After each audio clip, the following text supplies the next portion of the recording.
Well, if the viral and seemingly random phrase 6'7" is sending you over the edge as a parent, well, just imagine what it's like to be a teacher right now, and bonus points if you teach a 6'7" split class. In that same year, they said it was a no-no. Baloo taught me better from the Jungle Book.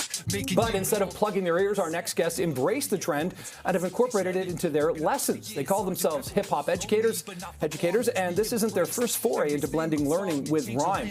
Joining us live this morning, Andrew Gergely, Chase March, and Michael Grandsoult, the hip-hop educators. Gents, thanks for being here this morning. Good to talk about this. Michael, I'll start with you. The idea of taking 6'7", which drives a lot of parents and teachers kind of up the bend, but gets a lot of students' attention. Where did you get the idea to sort of put this song together and then try to incorporate it into teaching? Well, I actually have to slide that to Chase. That was Chase is the brainchild of that particular song. So Chase, go ahead, take it away. Thanks. Yeah, I was tired of 6'7", just like what it doesn't mean anything. So I'd ask my students, what does it mean? And they couldn't explain it, and they just acted like I was crazy, like I didn't know what I was talking about.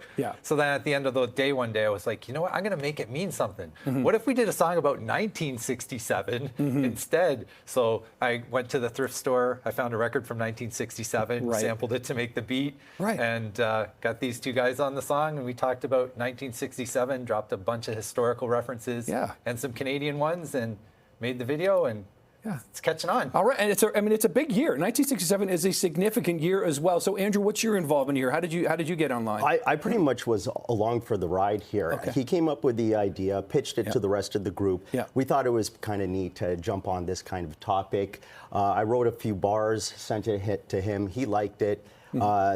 And then came right over to my house. We recorded the track, and this is it right here. What's the response been then? Well, it's been amazing. The students really engaged. The first time we played the song, the first couple seconds they were laughing and silly and giggling. But then as it settled into the second verse and getting a little deeper into it, it was pin drops, really quiet. You could really hear that they were zoning in and connecting to it. And then also to shout out Wisecrack, he made a remix version of it too, with the lyrics actually on the screen. So we then watched the remix version, and dead silence. Everybody's reading, trying to understand everything, so they were really engaged. And it's almost a trick, isn't it, to teach them by song, by catching, like sort of catching onto the zeitgeist of whatever 6'7" is, but it's also getting the kids' attention and getting them to learn, isn't it?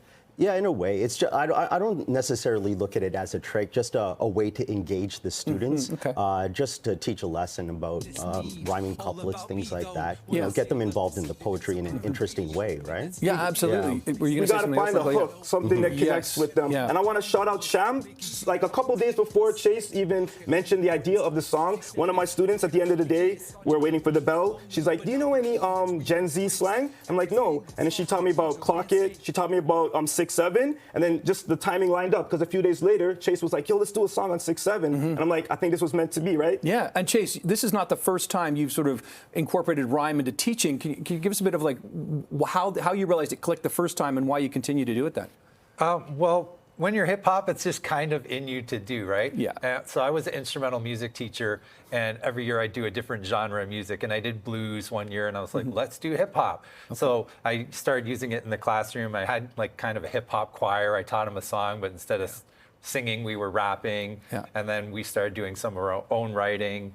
And it's really cool just to be able to bring this into the classroom, because it's kind of the first time in history where, you know, parents and students like the same kind of music. Yeah, it's true. So like my dad didn't like rap music, but he liked a few of the artists that I started to like. So even though some of the kids are listening to different artists than we may be listening to, we can still find a way to connect with them and bring in that youth culture and have an effect in the classroom. Yeah, what have you seen, Andrew, personally? In a similar way, I run a rap and poetry club at the school where I get the kids involved in writing their own rhymes, writing their bars, making their own beats, and then bringing it together as a song. So it's just a neat way to teach poetry, get them performing in a new kind of way. So it's pretty inspiring, isn't it, Michael, to see the connection you've been able to make here and making, you know, the language, the words, the music relevant to students. Most definitely, and it goes two ways, inspiration, because it's not just about them studying our music. We give them challenges to write their own, rhymes on certain topics. And I was blessed to perform with a couple of our students at the When Faith Meets Pedagogy, a big conference of all Ontario Catholic schools. And just before we were about to go on, I was kind of tired. And the students themselves, they rallied the troops. They said, yo, let's practice, let's run it again, and that sparked my battery. So it goes both ways, the inspiration. That's amazing. Hey, you guys are an inspiring cast of characters. I really appreciate you joining us this morning. Do we do a 6-7 before we go? Sure. Okay, on 3. 1, 2, 3. 6-7. Stay great. There we go. All right, that's a great conversation. Thank you all for being here. We're back with more breakfast